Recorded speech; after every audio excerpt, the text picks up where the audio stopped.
Auntie, don't use that. What?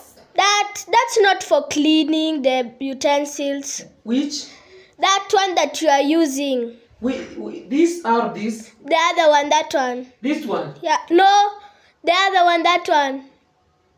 Magni, that one, yeah. Margaret? Yeah. That one is for cleaning the surfaces. The surfaces? Yeah. Vitu zingine haki ya Mungu mtufundishe tukikuja kwetu. Hii inaitwa Margaret or Papas. sio bubbles. Sasa hii inaoshanga wapi? Surface, the tables. Oh.